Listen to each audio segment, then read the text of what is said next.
Hey guys, this is Arun Chaudhary. आज एक ऐसे टॉपिक पर बात करने वाला हूं जिस पर आपको पूरे YouTube पर शायद ही कोई वीडियो मिले। आज बात करेंगे फैमिली बिजनेस के बारे में कि क्यों आपको अपने फैमिली बिजनेस को ज्वाइन करना चाहिए, क्या क्या ऐसी चीज़ें हैं जो अगर आप करो तो आप अपने फैमिली बिजनेस में बहुत ज़्यादा सक्सेसफुल हो सकते हो, एंड क्या ऐसी चीज़ें जो अगर आपने की तो आपका फैमिली बिजनेस डूब भी सकता है। तो आज आपको पूरी एक्सप्लेनेशन देने वाला हूं अपने फैमिली बिजनेस को ज्वाइन करने के बारे में। आपके जो भी क्वेश्चंस हैं उन सब के आंसर्स देने वाला हूं। So let's start the video. So starting with the first one, क्या आपको अपना फैमिली बिजनेस ज्वाइन करना चाहिए? ये बहुत सारे लोगों के मन में सवाल होगा कि क्या मैं अपने फैमिली बिजनेस को ज्वाइन करूं, जॉब करूं या फिर स्टार्टअप करूं। सो इसमें काफ़ी सारे फैक्टर्स हैं जो डिपेंड करते हैं, जिनमें से पहला है जो आपकी पहली जनरेशन है, जो पहले आपसे ओनर है, चाहे वो आपके फादर हैं या मदर हैं। They must be ready to accept changes, क्योंकि आप जब कंपनी में आओगे, आप नई जनरेशन के हो, तो आप काफ़ी सारी नई नई चीज़ें इंप्लीमेंट करना चाहोगे, आप काफ़ी सारी चीज़ों को चेंज करना चाहोगे। तो जो आपके प्रीडिसेसर हैं, जो आपसे पहले कंपनी को चला रहे हैं, वो अगर आपको एक्सेप्ट नहीं कर पाए, इन चेंजेस को एक्सेप्ट नहीं कर पाए, आपकी स्पीड और एंथुजियाज्म के साथ कोप अप नहीं कर पाए, तो वो पीछे रह जाएंगे, जिससे आपके और आपके पेरेंट्स के बीच में तनाव बढ़ेगा एंड आपकी कंपनी लॉस में भी जा सकती है। सो सेकंड चीज़ जो आती है, सेकंड पॉइंट जो आता है, जैसा कि मैंने फर्स्ट पॉइंट में बताया कि आपके पेरेंट्स को आपका एंथुजियाज्म एक्सेप्ट करना पड़ेगा, वैसे ही आपको भी अपने पेरेंट्स का एक्सपीरियंस एक्सेप्ट करना पड़ेगा। बहुत से नई जनरेशन के लोग ये बहुत बड़ी गलती करते हैं एंड यही ज़्यादातर फैमिली बिजनेस के फेलियर का कारण बनता है। सो जब आप स्टार्ट करोगे तो आपके पास बहुत ज़्यादा जोश होगा, बहुत ज़्यादा एनर्जी होगी, बट आपके पास बिल्कुल भी एक्सपीरियंस नहीं होगा, तो किसी भी काम में, किसी भी स्टेप में फेल होने के चांसेस बहुत ज़्यादा बढ़ जाते हैं। तो आपको बैलेंस करके चलना पड़ेगा अपने पेरेंट्स के एक्सपीरियंस को एंड अपने जोश को, अपने एंथुजियाज्म को, अपनी पावर को। सो आप अपने पेरेंट्स और अपने आप के नेचर को स्टडी करो। अगर आप ये पहले दोनों पॉइंट सही कर पाते हो या फिर आपकी फैमिली के अंदर ऐसा अच्छा कोऑर्डिनेशन है, तो आपको अपने फैमिली बिजनेस ज़रूर ज्वाइन करना चाहिए। आप उसमें बहुत ज़्यादा सक्सेसफुल होने के चांसेस रखते हो। अब बात आती है कि क्यों आपको अपना फैमिली बिजनेस ज्वाइन करना चाहिए। क्यों फैमिली बिजनेस ज्वाइन करना ज़्यादा अच्छा है बजाय इसके कि आप अपने फैमिली बिजनेस की फील्ड को छोड़कर कुछ अलग ही फील्ड में नया कुछ स्टार्ट करो, बी इट ए जॉब और अ बिजनेस। सो जैसा कि मैंने इससे पिछली वीडियो जो बर्नार्ड आर्नोल्ड वर्ल्ड के थर्ड रिचेस्ट पर्सन है उन पर बनाई थी, अगर आप उनके लाइफ और बिजनेस लेसन्स के बारे में जानना चाहते हो तो इससे पहली वीडियो देख सकते हो। लिंक नीचे डिस्क्रिप्शन में मिल जाएगा या फिर ऊपर आई बटन में क्लिक कर सकते हो। कि जब वो 25 साल के थे तो उनके फादर ने अपनी 1000 लोगों की कंपनी उनको हैंड ओवर कर दी थी, जिस कंपनी को खड़ी करने में उनके फादर की पूरी लाइफ लग गई थी। तो उनके फादर को जीरो से स्टार्ट कर 1000 लोगों की कंपनी बनाने में अपनी पूरी लाइफ लग गई। एंड अगर बर्नार्ड भी उसको छोड़कर कुछ और करते तो ना ही तो वो 1000 लोगों की कंपनी सस्टेन हो पाती एंड ग्रो कर पाती, एंड दूसरा उनको छोटी सी कंपनी खड़ी करने में अपनी पूरी लाइफ फिर से लग जाती। तो ऐसा ही आपके साथ होगा। अगर आप किसी और पूरी अलग फील्ड में घुस जाते हो तो आपको बहुत ज़्यादा टाइम लगेगा ग्रो करने में, अनलेस कि आपका कुछ आइडिया बहुत ज़्यादा रेवोल्यूशनरी है, आपका स्टार्टअप का आइडिया बहुत ज़्यादा शानदार है। इसके बारे में भी आपको इस वीडियो के एंड में बताऊंगा कि अकेले स्टार्टअप करने में एंड अपने फैमिली बिजनेस को ज्वाइन करने के बाद अपने स्टार्टअप आइडिया को इम्प्लीमेंट करने के क्या फ़ायदा होगा। सो अब चलते हैं थर्ड क्वेश्चन की तरफ, जो कि है कि आपको फैमिली बिजनेस ज्वाइन करने के क्या एडवांटेजेस हैं। सो सबसे पहला जो मैंने पिछले पॉइंट में भी कवर किया, पिछले क्वेश्चन में कवर किया, दैट इज़ कि किसी कंपनी को इनिशियली स्टार्ट करने में, इनिशियल उसकी जो स्टेज होती है, स्टार्टिंग स्टेज, उस पर उसको ग्रो करने में बहुत ज़्यादा टाइम और मेहनत लगती है। तो आपको वो सब नहीं करना पड़ेगा, आपको एक अच्छे लेवल से कंपनी में ज्वाइन करने का मौका मिल जाएगा। सेकेंडली, आपके पेरेंट्स ने उस फील्ड का अपनी पूरी लाइफ एक्सपीरियंस लिया है, तो आपको मेंटरशिप के लिए, कुछ डिसीजंस के लिए किसी और के पास नहीं जाना पड़ेगा। एंड एडवांटेजेस में ही एक पॉइंट ये भी आता है कि आप अपने पेरेंट्स के साथ मिलकर अपने फैमिली बिजनेस को और भी ज़्यादा अच्छा चला सकते हो। वो कैसे? सबसे पहला तो जो हमारी एज होती है उसमें हमारे अंदर बहुत ज़्यादा एनर्जी होती है, तो उस एनर्जी को अगर डायरेक्शन मिल जाए तो हम काफ़ी ज़्यादा अच्छा कर सकते हैं। बहुत से हमारी एज ग्रुप के लोगों के पास डायरेक्शन नहीं होती, कुछ लोग तो एक्सप्लोर कर रहे होते हैं एंड कुछ लोगों को पता ही नहीं होता, उनने सोचा ही नहीं होता कि आगे हमें क्या करना है। तो आप उन सब लोगों से एक स्टेप वैसे ही आगे हो जाओगे, क्योंकि आपको अपनी एनर्जी को कहाँ लगाना है, आपको डायरेक्शन डिफाइन हो जाएगी। सो जब आपके पास डायरेक्शन डिफाइंड होती है तो आप पूरा फोकस से एक ही तरफ काम कर सकते हो। सेकेंडली, अपनी इस एज में हमको काफ़ी ज़्यादा नई नई चीज़ें समझ आती है, हम लोग काफ़ी ज़्यादा नई नई चीज़ें सीख रहे होते हैं, हमको टेक्नोलॉजी का बहुत ज़्यादा एक्सपीरियंस है, हमको पता है कि कैसे हम लोग टेक्नोलॉजी अपने फ़ायदे के लिए यूज़ कर सकते हैं एंड अपने बिजनेस को बूस्ट दे सकते हैं।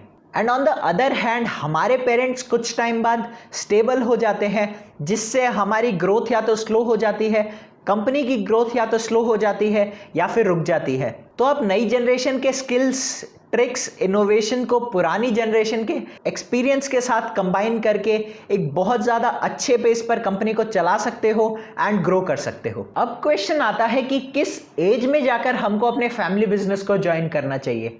इसका सिंपल सा आंसर है, जितना जल्दी हो सके उतना। जैसे ही आप थोड़ा सा मैच्योर होने लगते हो, आपको समझ आने लगती है, आपको अपने फैमिली बिजनेस में ज्वाइन कर लेना चाहिए। अगर आप और भी बड़े हो चुके हो एंड आपने अभी तक अपने फैमिली बिजनेस को ज्वाइन नहीं किया है तो ज्वाइन इट राइट नाउ, क्योंकि जितना जल्दी आप स्टार्ट करोगे उतना ही ज़्यादा जल्दी आप सक्सेस को छू पाओगे, आप सक्सेसफुल हो पाओगे एंड जल्दी से आप अपने पेरेंट्स का एक्सपीरियंस लेकर कंपनी को और भी अच्छा ग्रो कर पाओगे। एंड अगर आप पेरेंट्स हो जो इस वीडियो को देख रहे हो, तो जितना जल्दी हो सके अपने बच्चों को अपने फैमिली बिजनेस में लगाना स्टार्ट करो, अपने साथ लगाना स्टार्ट करो, क्योंकि जब हम बड़े हो रहे होते हैं हम अलग अलग चीज़ों में इंटरेस्ट डेवलप करते हैं, तो उन्हीं के साथ हमारा अगर फैमिली बिजनेस में भी इंटरेस्ट डेवलप हो जाए तो वो एक बहुत अच्छी बात है। अब बात करते हैं कि क्या हमें अपने बिजनेस में नहीं करना चाहिए। तो जो सबसे पहली बात है, जो सबसे क्रिटिकल बात है, कि कभी भी अपने पेरेंट्स को, उनके एक्सपीरियंस को छोटा मत समझो। ये बहुत से लोग बहुत बड़ी गलती करते हैं कि वो अपने पेरेंट्स की सुनना बंद कर देते हैं, वो सारे ऑपरेशंस और डिसीजंस खुद लेने लग जाते हैं। आप ये सब डिसीजंस ले सकते हो, बट जब आप अपने पेरेंट्स के एक्सपीरियंस से पूरा सीख जाओ तब, क्योंकि ये मत भूलो कि वो एक्सपीरियंस उनने अपनी पूरी लाइफ लगा कर लिया है, तो उसे नेग्लेक्ट करना सही नहीं है। तो अपने पेरेंट्स के साथ 2-3 साल काम करो, उनके एक्सपीरियंस से पूरा सीखो एंड देन सब कुछ हैंडल करना स्टार्ट करो। Secondly, avoid internal conflicts. जब आपके पेरेंट्स या फिर आपके भाई बहन के साथ आपकी कॉन्फ्लिक्ट स्टार्ट हो जाती है, तो ऐसी बहुत सी बड़ी बड़ी कंपनीज है जो इस कारण से डूब चुकी हैं। जब भी ऐसी कंडीशन बनने लगे, जब भी कॉन्फ्लिक्ट्स क्रिएट होने लगे, तो उसको सॉर्ट करने का सबसे अच्छा तरीका है दैट इज डिस्कशन, क्योंकि परिवार की कॉन्फ्लिक्ट्स परिवार में ही सेटल हो जाए तो ज़्यादा अच्छा है। अगर वो हमारे एम्प्लॉयज़ के पास पहुंचती है तो उससे हमारा बहुत बुरा इंप्रेशन पड़ता है एंड आपके एम्प्लॉयज ही बातों को इधर उधर करके कंपनी को खत्म कर देते हैं। और इसका जो थर्ड पॉइंट है वो आपके पेरेंट्स के लिए है, जो आपके प्रीडिसेसर हैं उनके लिए है, जो कंपनी चला रहे हैं, ओनर हैं, उनके लिए है। That is avoid having stiff attitude. That is कि आपका एटीट्यूड ऐसा नहीं होना चाहिए कि आप नई चीजें अडॉप्ट करने से कतराते हो। कोई और अगर डिसीजंस ले तो आपको गुस्सा आ जाता है। जो मुखिया वाला व्यवहार होता है कि जो मैं कहूँ वही होना चाहिए, सब कुछ मेरे हिसाब से चलना चाहिए। तो अगर आपके पेरेंट्स का नेचर ऐसा है तो आप साथ में काम नहीं कर पाओगे। आप कुछ नया करना चाहोगे बट आपके पेरेंट्स वो नहीं करने देंगे, या फिर जो आपके ओनर है वो नहीं करने देंगे, तो आप इनोवेट नहीं कर पाओगे, आप नई नई चीज़ें इंट्रोड्यूस नहीं कर पाओगे। आपका रास्ता एक होगा बट आपके विजन अलग अलग हो जाएंगे। आप एक ही नाव को 2 अलग डायरेक्शंस में चला रहे होगे, जिससे फिर से कॉन्फ्लिक्ट्स क्रिएट होंगे एंड आपकी कंपनी डूब सकती है। इन तीनों पॉइंट्स को ध्यान से अच्छे से याद रखो, एक बार फिर से देखो एंड इन तीनों पॉइंट्स को अपनी कंपनी में, अपने फैमिली बिजनेस में कभी मत होने दो। Now let's talk about startup. आपका ये क्वेश्चन होगा कि मेरे पास एक बहुत अच्छा आइडिया है, बहुत ही रेवोल्यूशनरी आइडिया है, तो मैं अपना स्टार्टअप स्टार्ट करूं या फिर मेरे पेरेंट्स का, मेरे फादर मदर का बहुत अच्छा बिजनेस चल रहा है उसको जाकर ज्वाइन करूं। तो इस बात पर अलग अलग लोगों के अलग अलग डिसीजंस होंगे, अलग अलग सोच होगी। तो मेरा ओपिनियन क्या है वो मैं आपको बताता हूं। एक तरफ तो है आपका स्टार्टअप जो अभी सिर्फ एक आइडिया है, एंड दूसरी तरफ आपके पेरेंट्स का बिजनेस जो काफ़ी सालों से कंटिन्यू चलता आ रहा है, रेवेन्यू जनरेट कर रहा है। आपके स्टार्टअप के फेल होने के चांसेस हैं, बट आपके जो पेरेंट्स की, आपके फादर मदर की जो कंपनी है वो अभी करंट में रनिंग है। सो मैं ऐसा नहीं कह रहा कि आप अपना स्टार्टअप मत करो, बट आप ऐसा कर सकते हो कि अपने फैमिली बिजनेस को ज्वाइन करो, कुछ साल उसमें काम करो, उसको अच्छे से ग्रो करो, एंड देन अपने स्टार्टअप आइडिया पर काम करना स्टार्ट करो। अब इससे फायदा क्या होगा?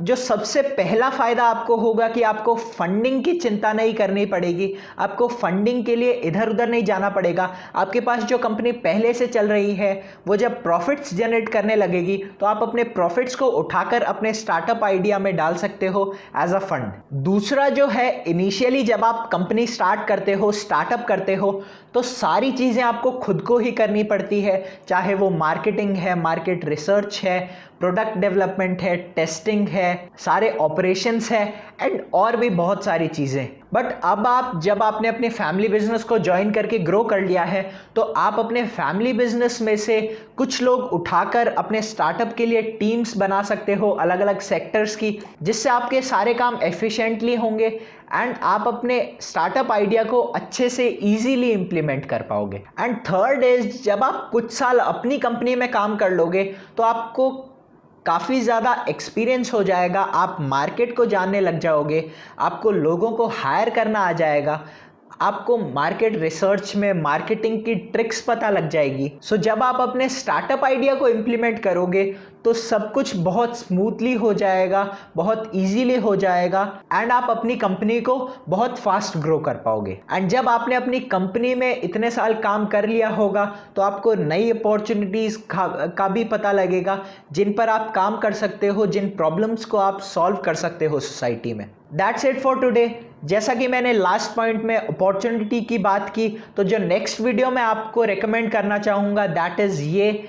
इस वीडियो में मैं आपको बताऊंगा कि अपॉर्चुनिटी को कैसे एनालाइज किया जाए, कैसे पहचाना जाए कि वो आपके लिए अच्छी है या फिर बुरी है, आपको उसको ऑप्ट करना चाहिए या फिर नहीं करना चाहिए। सो ये वीडियो बहुत ज़्यादा पावरफुल और नॉलेजेबल है। तो मिलते हैं इस वीडियो में, तब तक के लिए stay safe, stay happy and don't forget to learn.